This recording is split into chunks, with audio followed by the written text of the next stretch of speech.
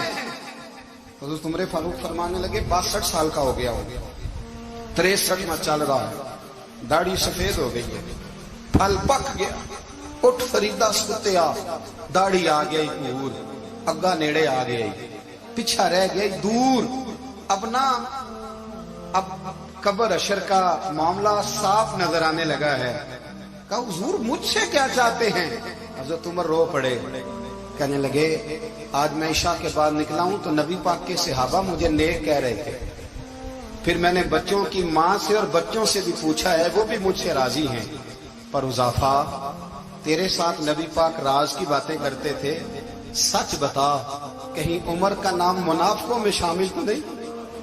سچ بتا ان منافقین میں تو شامل نہیں، کہیں اوپر سے تو نہیں سارا کچھ؟ حضرت حذیفہ بن یمان کہتے ہیں میں باپ کے مرنے پہ اتنا نہیں رویا جتنا عمر کے سوال پہ رویا۔ میں قدموں میں بیٹھ گیا، میں نے کہا نہیں عمر یہ تو میں نے نہیں سنا، لیکن یہ میں نے نبی پاک سے ضرور سنا ہے کہ میرے بعد اگر کوئی نبی ہوتا تو عمر ابن خطاب ہوتا۔ یہ میں نے اپنے کانوں سے سنا ہے کہ عمر جس گلی سے گزرے شیطان راستہ بدل جاتا ہے۔ یہ میں نے اپنے کانوں سے سنا ہے کہ 950 سال حضرت جبریل جناب عمر کی شان بیان کرے تو پھر بھی بیان نہیں ہو سکتا۔ یہ میں نے ضرور سنا۔ دوستو ساری زندگی حضرت عمر نے اگر دوسروں کا محاسبہ کیا تو اپنا اور اپنے بچوں کا بھی کڑا خیال رکھا، اپنی ذات پر بڑی توجہ دی۔ جو لوگ اپنا بھول جاتے ہیں نا، ہمیں اپنی صحت کا بڑا خیال ہے لیکن اپنی روحانی زندگی کا کوئی خیال نہیں ہے، قلبی زندگی کا کوئی تصور نہیں ہے۔ آپ یقین کریں موٹا آدمی کمزور ہونے کے لیے جدوجہد کر رہا ہے، کمزور طاقتور ہونے کے لیے، لیکن جس کو کتنے دن بیت گئے اللہ رسول کی یاد میں رویا ہی نہیں، کتنے دن بیت گئے نعت سننے کو دل ہی نہیں چاہا، جسے مہینوں بیت گئے اور قرآن پاک کی طرف نظر ہی نہیں گئی، وہ فکر مند ہی نہیں۔ زندگی زندہ دلی کا نام ہے، مردہ دل کیا خاک جیا کرتے ہیں۔